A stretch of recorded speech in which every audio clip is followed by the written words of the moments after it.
This story is Curious George Flies a Kite, written by Margaret Ray and illustrated by H.A. Ray. This is George. He lives in the house of the man with the yellow hat. George is a little monkey, and all monkeys are curious. But no monkey is as curious as George. That is why his name is Curious George. "I have to go out now," said the man with the yellow hat. "Be a good little monkey till I come back.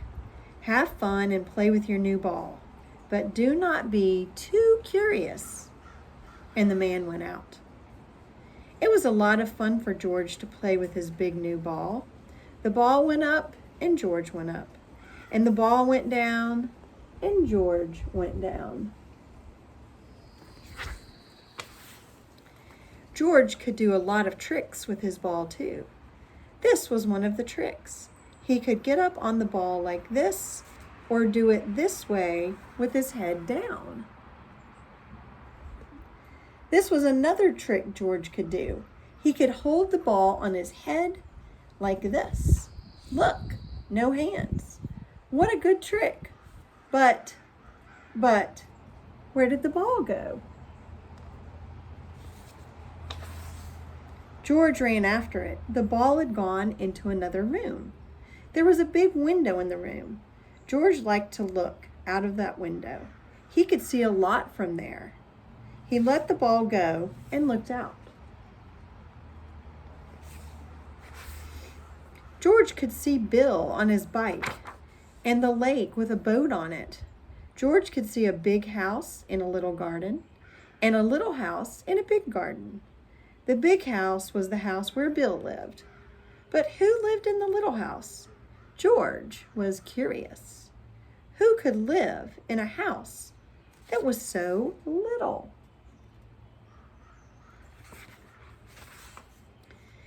George had to find out, so he went to the big garden.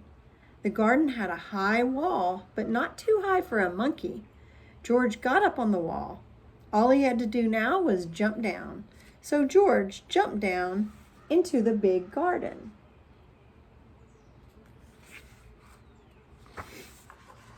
Now, he could take a good look at the little house. And what did he see? A big white bunny with a lot of little bunnies. George looked and looked and looked. Bunnies were something new to him. How funny they were. The big bunny was Mother Bunny.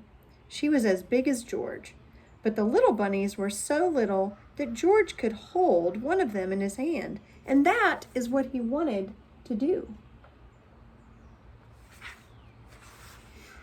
How could he get a bunny out of the house? A house must have a door to get in and to get out, but where was the door to the bunny house? Oh, there it was. George put his hand in and took out a baby bunny. What fun it was to hold a baby bunny. And the bunny did not mind. It sat in his hand, one ear up and one ear down, and looked at George, and George looked back at it.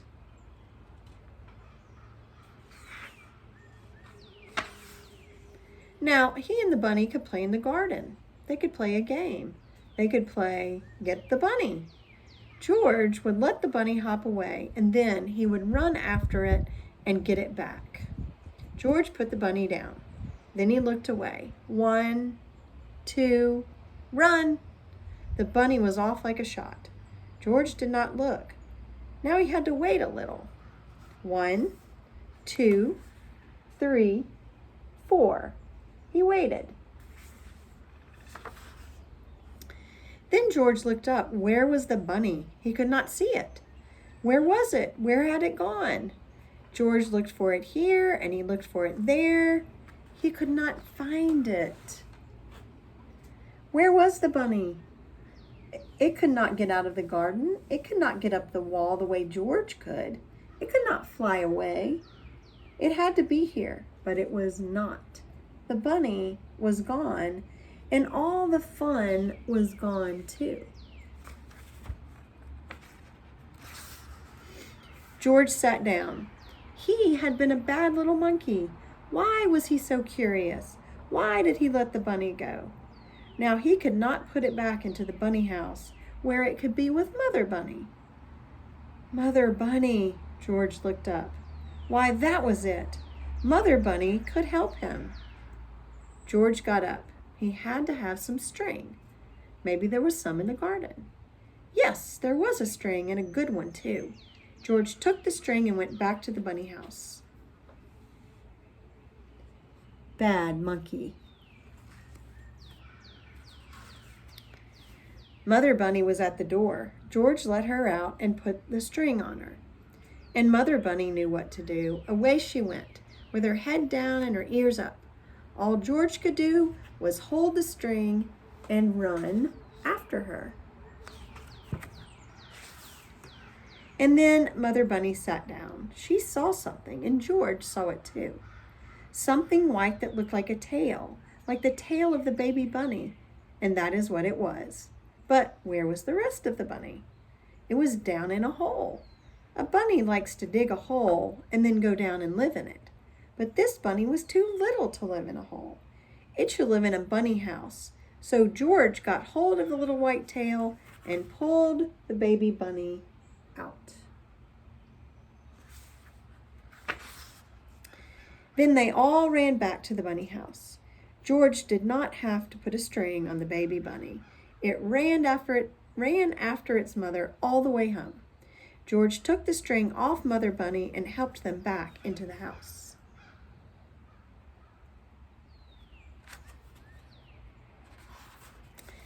Then Mother Bunny and all the little ones lay down to sleep. George looked at them. It was good to see the baby bunny back where it should be. And now George would go back to where he should be. When he came to the wall, he could see something funny in the back of it. George got up on the wall to find out what it was.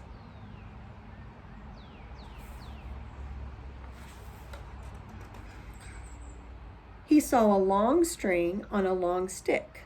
A fat man had the long stick in his hand. What could the man do with a stick that long? George was curious. The fat man was on his way to the lake, and soon George was on his way to the lake too.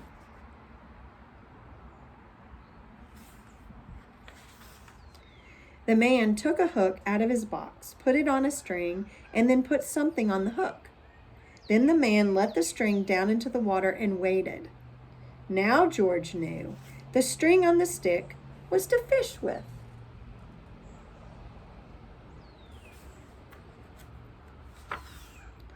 When the man pulled the string out of the water, there was a big fish on the hook. George saw the man pull one fish after another out of the lake, till he had all the fish he wanted. What fun it must be to fish! George wanted to fish too. He had his string. All he needed was a stick, and he knew where to get that. George ran home as fast as he could. In the kitchen, he took the mop off the kitchen wall. The mop would make a good stick. Now George had the string and the stick. He was all set to fish. Or was he? Not yet. George had to have a hook, and on the hook something that fish liked to eat. Fish would like cake, and George knew where to find some. But where could he get a hook? Why, there was a hook for the mop on the kitchen wall. It would have to come out.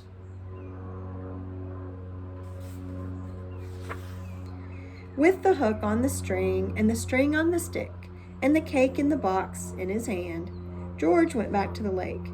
He sat down, put some cake on the hook, and let the line down into the water. Now he had to wait, just as the man had waited. George was curious.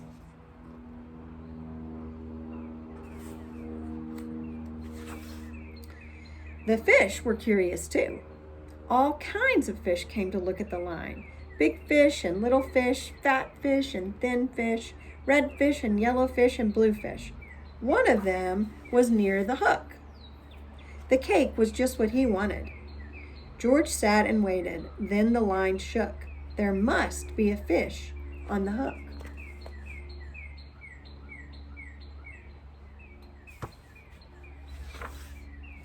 George pulled the line up. The cake was gone, but no fish was on the hook.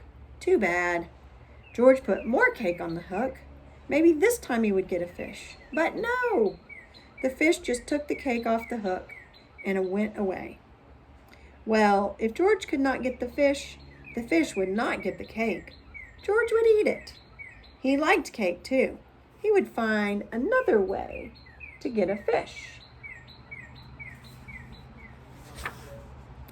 George looked into the water. That big red one there with the long tail, it was so near.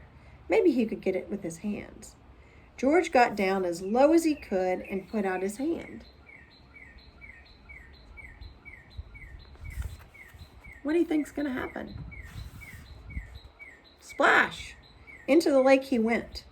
The water was cold and wet, and George was cold and wet too. This was no fun at all.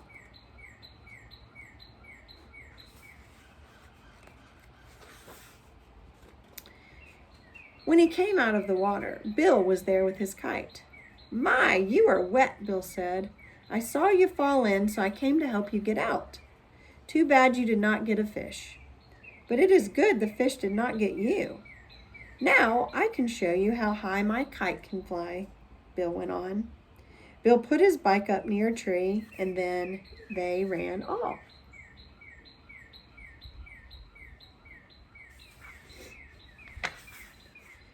There was a lot of wind that day, and that is just what they needed.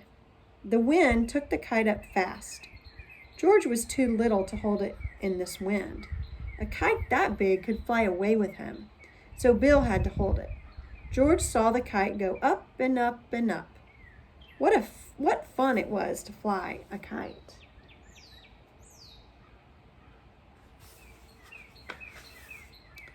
They let the kite fly for a long time till Bill said, "I will get the kite down now. I must go home and you should too." But when Bill pulled the string in, the kite got into the top of a high tree. Bill could not get it down. "Oh, my fine new kite! I cannot let go of it. I must have it back," Bill said. "But the tree is too high for me."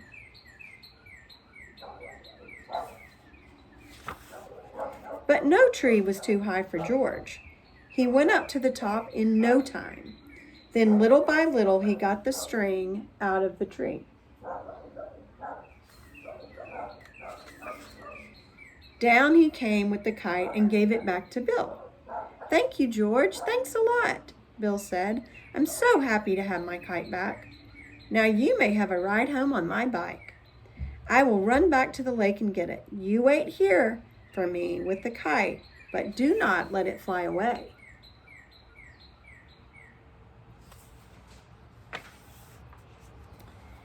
George looked at the kite. Then he took the string in his hand. He knew he could not fly the kite in this wind, but maybe he could let it go up just a little bit. George was curious. He let the string go a little, and then a little more, and then a little more, and then a little more.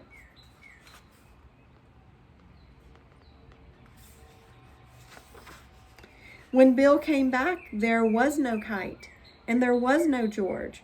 "George," he called, "where are you?" Then he looked up.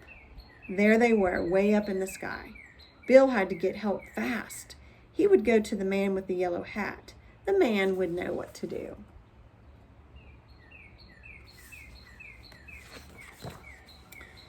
"George is not here," said the man with the yellow hat when Bill came. "Have you seen him?" "George and my kite are up in the sky near the lake," Bill shouted. "I came to..." But the man did not wait to hear any more. He ran to his car and jumped in. "I will get him back," he said. "I must get George back."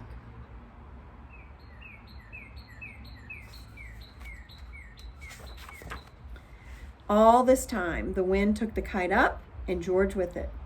It was fun to fly about in the sky, but when George looked down, the fun was gone.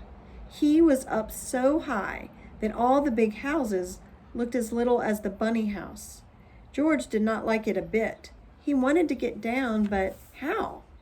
Not even a monkey can jump from the sky. George was scared. What if he never got back? Maybe he would fly on and on and on. Oh, he would never, never be so curious again. If just this one time he could find a way to get home.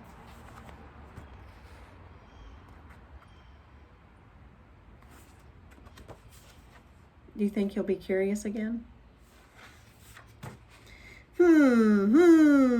What was that? George could hear something, and then he saw something fly in the sky just like a kite. It was a helicopter, and in the helicopter, hooray, was the man with the yellow hat.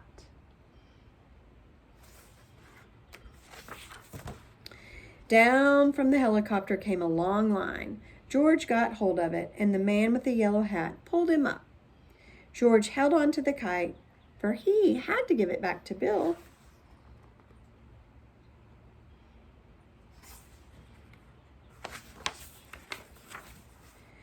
"I'm so happy to have you back, George," said the man with the yellow hat. "I was scared, and you must have been scared too. I know you will not want to fly a kite again for a long, long time. You must give it back to Bill when we get home."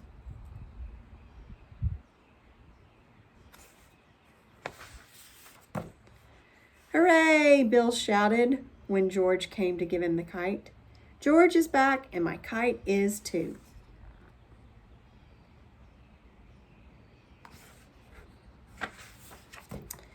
And then Bill took George by the hand and went with him into the little garden, and from the little garden into the big garden where the bunny house was.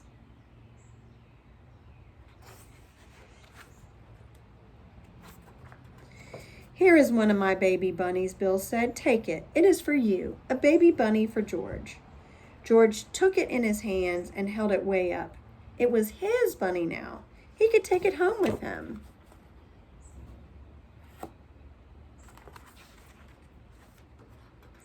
And that is what he did. I hope you like that story. How many things did George find curious in this story? And do you think he'll be curious again?